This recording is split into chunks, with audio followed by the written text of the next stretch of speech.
Hey everybody, welcome to the Built Daily Show. I'm super proud for you to join me today. Today I have Kevin of Inbox. We're just going to dive into some basic conversation, keep it fun as we always do. Maybe Kevin, to start things off here, maybe just a little intro into what you're working on and who you are to give context. And I'm gonna get some people to share this around. Awesome. Hey, thanks for having me on. As you said, I'm Kevin, founder of Inbox app. We're formerly known as TweetDM. We're sales and productivity tool for X. So if you do outreach or you have to manage ton of messages on the platform, you're networking, we're basically the place to help you. And yeah, I'm a builder. I've built a few different businesses, always bootstraps. Yeah, I mean, you can check out those on my X profile. I mean, I've shared a few things about all of them, kind of like one by one, but yeah. No, that's awesome. So you mentioned it's so basically the tool is primarily designed to clean up the inbox. Is kind of the idea. Now, are you, if I'm not mistaken, I was kind of snooping around a little bit. Are you expanding that to other platforms, or is it solely on X? Exactly. So we want to nail the experience on X first, making it like the best place for you to manage your messages on X. It's not only about like sorting them, it's also about like keeping track of people you care about, whether you're making sales or you're just a networker and you want to keep track of people you like on the platform and make sure you keep up with them. So there is that, and then obviously like once we'll have that experience nailed. We're pretty close to that, but there's a lot of small things that we put into the app that makes it even better. So once we'll have that nailed, we'll be introducing other platforms like Instagram, TikTok, LinkedIn, and yeah, I mean all sorts of different platforms. So yeah. No, I love that approach. I think that's a smart way of doing it, and it kind of creates a moat for you once you do nail that side and you start expanding beyond that, because that is, I can't imagine how helpful that would be to have all platforms in one place, and you're obviously going in that direction.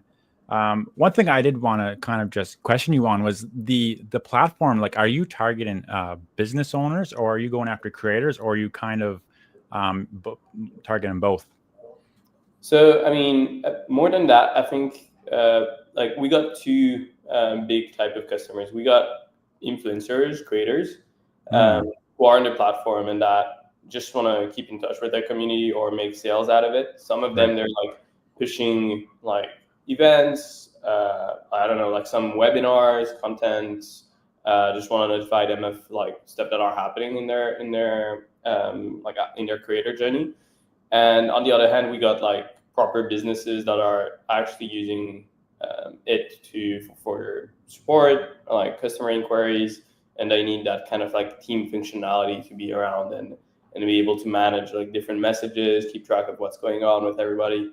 And we kind of like find this with bigger creators as well. So it's um, kind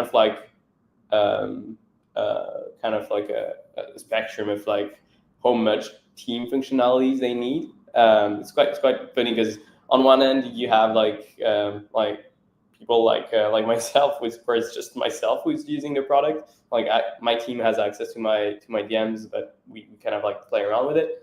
And on the other hand, we have like very big creators where they have like 20, 30 people managing their DMs for them. And yeah, so that's kind of like the two targets that we have. Big focus is more on the bigger creators just because they allow us to develop more features that they value more. And yeah, so it's also from them that it came that need of having inbox before multiple platforms. So we're just answering that need. And what was the original inspiration for the product? I always kind of wonder, like, how did this idea even come about? Yeah, so at first it started as an outreach tool. I was helping my friend in when I was in London with I was going to these events that are called the indie beer events, and I was going to there and like I met a guy that became a good friend of mine. He was running his startup, struggling really hard with finding users, and as just an idea, because I'm a builder, I wanted him to succeed, and so I gave him this quick advice of like, oh, just going on X and like outreaching to people. I mean, back then it was Twitter, just reaching out to people and try to get them to work. So he was doing it manually for a bit. It worked really well. So we decided, okay, let's automate a process, and from that, we automated the process. We were DMing like thousands of people per day to join his platform. It worked super well. It was kind of like the hack back in the day. It was like nobody was doing that. We were early doing it, so he was onboarding a lot of users through that. From that, I kind of spin up an agency where we're doing that on behalf of other people. Like through that community, I got my first customers, and it kind of grew from there. A lot of things have happened since then, and we grew more into that inbox manager type of thing, where while still having that kind of like sales outreach system, like we even have the kind of like our own sales navigator for X. But yeah, that's kind of like how it came to be. I think it was a very natural growth of the product. Yeah, are you still working with him, or have you guys kind of? No, so he startup. He closed down his startup a few years ago. He went back to he completely changed field. Right, gotcha. His investments now completely different from what he was building. But yeah, it was successful for a bit. He was able to onboard a ton of users, but on the other hand, like he was building a platform that was made for long form content, which is a bit harder Right. than short form. Absolutely. It's like whole opposite direction that we're going towards. And he, with AI and all that sort of things that came through, and X just being like the mainstream media, TikTok as well, just growing. I think for him it was really, really hard to get to that audience and wanting them to post, especially long form content takes a lot of effort, and it's not. I think he was going against the wave basically, but still an amazing platform. He had amazing writers, authors, Nobel Prize winners well in there. It was very the depth and the quality of the content was really amazing. So it's a bit sad. So something this is kind of like, I guess you could say my passion is when builders come into crypto, whether it's builders or creators. I really love learning about that journey because I think it's very important, because I actually want the best possible scenario for our industry. And I think learning and sharing these stories is just so helpful. So kind of a two-part thing is like, A, were you always into crypto? And then B, like, how has the experience been? Yeah, so I was, so give you a little bit background of my kind of like interaction throughout my life with crypto. So I mean, I was a big Bitcoin fan when I was 15. Didn't have much money to put in, but I was kind of like very interested in like the whole ecosystem, the architecture of how everything was decentralized. So it was a big thing I was following like on the forums, and I even was kind of like a local seller. There was this website, Local Bitcoin or something like that, where you could sell locally Bitcoins, and I was kind of like into that phase where I was selling in my hometown, my very small hometown, like some Bitcoins. And yeah, so that was kind of like my first interaction with cryptocurrencies, and then after that, it kind of like faded away for a few years, where I think I only got back into it with Ethereum when they started making those programs that they were like that you could basically have a smart contract spin up on the chain, and I started playing around with that. Nothing really came out of it. I was just having fun with it, basically, like running my smart contracts, seeing what I could do with them. That was like super interesting part of my journey, because it's like super like useful for now, and like I understand all the principle because of that experience and that I had. And yeah, that kind of faded away as well. And then I think the only other occurrence was the whole during COVID, like 2019, 2020, there was like this big meme coin thing, and all my friends were like aping into these meme coins and like sharing about like their earnings and their wins. I didn't participate. I was just looking at them like they were like crazy degens. But I love that about it. It's just like this thing I was just like feeling about kind of like evolved into that thing where more people were attracted to it, and more of my friends that are like, I would say not the most savvy in terms of all that, were able to like figure out how to do, and were trading, and some of them like making a little bit of money, or like participating in the community and being like kind of like good bag holders. So that was super interesting, and that again faded for a while. And then I got introduced to the ICM kind of like ecosystem by Kayland Mercy on X. He was one of the earliest, not the earliest customer, but he was a customer from like 1 or 2 years ago. He had an agency, and we kind of like kept in touch. He was very much into the Web3 space, and yeah, we kept in touch. At some point, we caught up, and he kind of like introduced me to that ICM space. So it was really interesting, and that's why that's kind of like the why and how I ended up in that ecosystem. Yeah, and that is a journey that I think is important.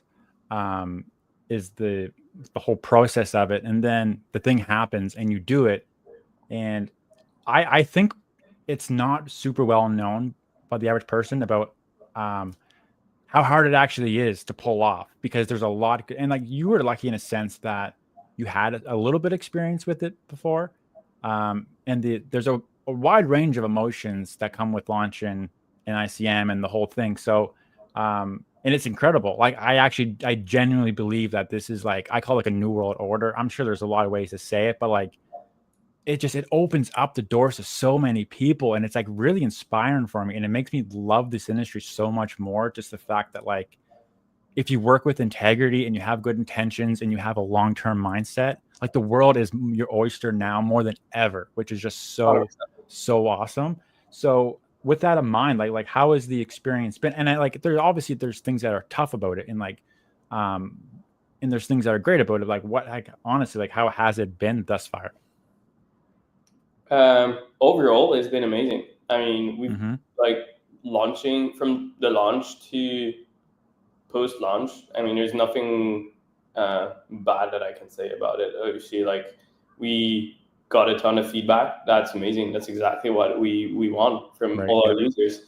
And I feel like again, I was saying it this morning, but the fact that like this big wave that we got because of our launch, like we got so much like incentivized community members to join and be like, all right, let me try the tool, let me try making it better for you. I'll Yeah. tell you what's wrong with it, I'll tell you how I'll use it, and you make it better, and that's like it's going to have an impact on the price and they're like the bag holders, right? So that was, I'd say, the most amazing thing that I've seen. Like we're still in touch with like some of our community members. They're like making amazing referrals to us. Like we closed quite a few clients just thanks to them. So now we're kind of like shaping the whole token around that. But yeah, it's hard to say anything negative about it, except that we were early, and obviously being early has its benefits, but has also its downsides. Like we didn't know much about what was going on with the whole ecosystem, so it was a lot of figuring out as we went. And yeah, it was. I mean, for me, all positive. Yeah, no, I love to hear that, because there's a lot, like it is a positive thing. And I think the only downside is when people come into the approach with like a kind of a short-term kind of mindset. Like if you're looking at this on like, a 1 month window at a time, I think that would be a tough kind of place to run a business from. But I think that would just be a tough way to run any business from, whether it's in the ICM or not. Like you really have to come at this with a long-term approach, because that is what this is. Like you're putting businesses on chain. This isn't an overnight thing. So I think that is probably one of the biggest struggles that quote unquote the trenches has with the ICM meta, is that you're mixing people that are used to a few holding for a day at best, to now you got to look at this as like, okay, how is this going to play over the next 5 years? You know what I mean? So that's like there's a bridge there that's gap that will 100%. be gapped. And I think a product like yours is gonna help a lot with that, because your builders who show up, like regardless of chart, as people say, and that's something that you really want to look for, like who's showing up day in and day out, which you guys are. The product is incredible. I signed up today. I don't know if you probably saw some things on your stats, maybe not, but I signed up and using it, and like it's clean. Like the onboarding experience is really nice, really nice. Thank you. Yeah, we're putting a lot of thought into it, and I think that's like one of the things that differentiates kind of like the whole ICM space from anything else, and that's also why I think it's a bit of a learning curve for like people who are going to be trading it, or like even founders on that website. Like it's completely different than what you'd find in meme coins. Like we're making revenue from the business itself. That the token is just, it would be a reflection of the business,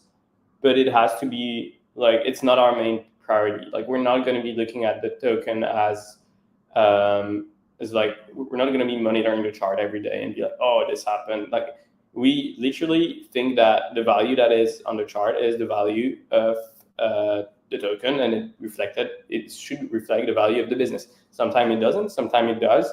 Mm-hmm. There is like some speculation on that, and like I leave people think what they want to think about it. But like we are focusing on the business, and we think that that's where the focus should be for the ICM and for everyone, for the token, to make sense and reward our bag holders, so called. Yeah, so that's kind of like the way I think about things, and I think there is some kind of figuring out that needs to happen on the founders end as well, to figure out that, okay, this is not just meme coins that are like sent out and that will vanish in a few months. Like we don't even control the supply, the liquidity pool. We don't control the supply. We don't control the token. Like it's all launched completely fairly. Like we didn't have a chance to get supply from the token. Like we bought it at the same price as everyone. So that's, I really like that about that thing, is that it's very fair. Yeah, I think you nailed it. And honestly, I genuinely believe this stuff just needs to be talked about, like we're doing here. Like just people hearing the different perspective, hearing from the founders, because it's not like the current, most of the participants aren't used to hearing from the people behind the token. They're not used to tokens having a revenue and a business. Like it's just also new. And there's going to be good sides and downsides, but I absolutely love getting you on here today and like hearing your perspective and your philosophy, and seeing like the builder face to face. It's just so inspiring. Just one last kind of thing. Like I was wondering, like in business at large, like this is kind of get to know the person behind the business in a sense. Like what's your overall philosophy on business? I'm sure like most builders have had more than one business. That's what it's kind of like, I don't even know the best way to describe it, but like most people, before they hit a win, they have multiple businesses. So I assume you have that experience. So like overall, like what's your philosophy on business? Like what's your kind of general vibe? Yeah. So, I mean, for me, it's very simple. Like I try to think of everything as value given and value given back. Right. So Yes. like I think when like any product that I've built, either for jokes or for more serious, like I built a LangBuddy, a language tool. It's got 150,000 users. Like it's actually pretty big, but like every time I try to go off from the value. So we're making this, people are actually learning a language out of this. It can unlock amazing things in their life if they're using it properly. The value I'm giving them, I try to make it as much as possible. Like if I can give as much value as possible with a price on the other hand, to obviously support a project and make it sustain itself and make it grow as well, because we want to help more people. I'm very happy with that.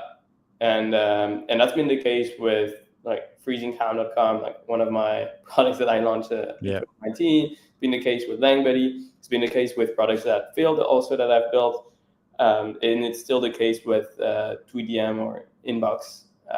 And yeah, it just depends on the value. Again, like the more value we can bring to the table, the happier I am in a way. Like it's just, for me, like I'm I'm like, whenever I see somebody that's using our product and telling us about the amazing experiences, but it's been using our product, it is a win. It's a win, and that's kind of like all I care about in a way. It's like just seeing people succeed with our platform, help them go faster, better, stronger. Yeah, you got Yeah. it. I love it. So you look at life in a sense of like a value exchange. So if you're looking at features or a business, it's like, okay, what's the value here? What's the value here? So like in your head, you're probably saying that, oh, okay, what's the value exchange here? And that's really cool to hear. I like to hear about how people operate. Like my kind of thought on this stuff is I always try to think win-win. Like when I'm running my business, okay, what's the win-win scenario here? And I'm always trying to kind of like look like be on the move is another thing I say a lot. Like we got to be on the move. Like once you're stagnant, it's game over. So getting those philosophies is always kind of fun because that's one of the things, honestly, that is like I feel like it's almost underappreciated at large is philosophy. Like, what's your philosophy on life? Because that's going to tell you a lot about the person. It's like how they look at life. If they're looking at life from a value exchange and that's their ethos they're living on, chances are the product they make is going to have a lot of value, and that exchange is going to be healthy because it's a metric they focus on. If you're talking to a builder and they're quite doom and gloom and they're rather pessimistic, like that is also going to reflect in the product. And it's the same thing for traders. And that's one thing I'm trying to do with my company, built daily. It's just teach that if you want to be a better trader, you need to have a better philosophy. Because you see a lot of people, quote unquote, in the trenches that are just like I don't know how to say it without being rude, but just like depressed, I guess. I don't know, dopamine. So I think it's just like if we can teach and show better ways and better philosophies, that's actually the healthiest thing for everyone. A little bit of a rant there, but anyway, that's just Yeah. the built daily thing. But no, I love that philosophy. Value exchange is really important. And just a final thing, let's just say, what's your vision for your ecosystem in like 3 years? Like, what does that thing look like at the end of the tunnel? Not that there's ever an end of the tunnel, but like the vision. Yeah. I mean, for us, it's gonna be that kind of like global place where you got all your social medias that are connected in one place.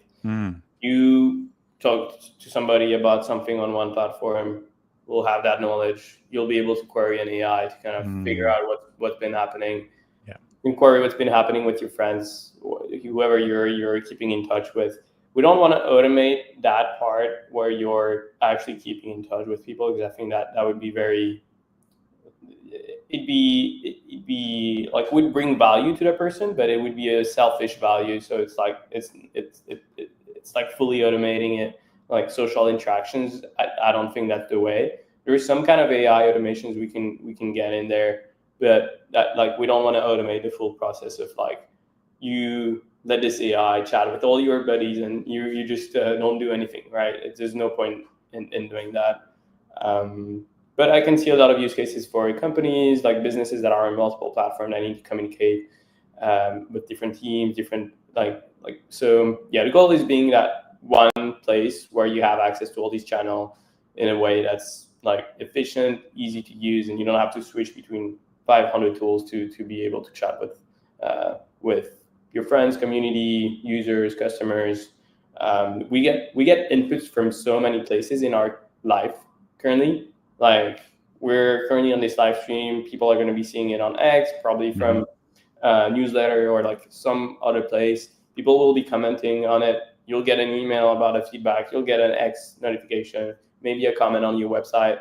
It comes from everywhere. So like our goal is to kind of like make it easier for creators, people who are building, people who are behind the scenes, to be able to like have everything in one place, centralize everything basically. Yeah, no, I love that. That's the perfect way to kind of send things off. So Inbox is going to be the spot where people mingle in the DMs, regardless of the platform. I think that's really powerful. I absolutely love that.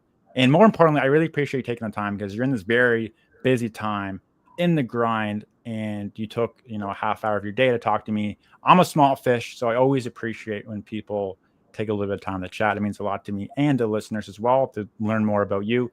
And if along your journey, because you are in the nice ICM meta there, building the business, if you come across someone that would be fit for the show, I'd love to talk to them as well. 100%. Yeah, thanks for having me on. I mean, it's always a pleasure jumping on here and and kind of like going through all this. I love the space, and yeah, as you said, like we need more creators, more founders, more people stoked about it. It's like there's not enough resources currently, and yeah, we need more to kind of like explain people how everything works, and even just like for either traders or like founders willing to launch, and like there is this kind of like educational thing that I like to contribute to, and I think your show just fits that. So yeah, always happy to come back on the show if you got some time. Yeah, I think that'd be awesome. And a lot of guests do say that because after Q4, it's a very telling time because lots has happened, and that could be a really fun time to kind of link up again in the winter. So definitely open to that. Awesome. Well, Thank you thanks so for much. having me on. Thank you. Bye now.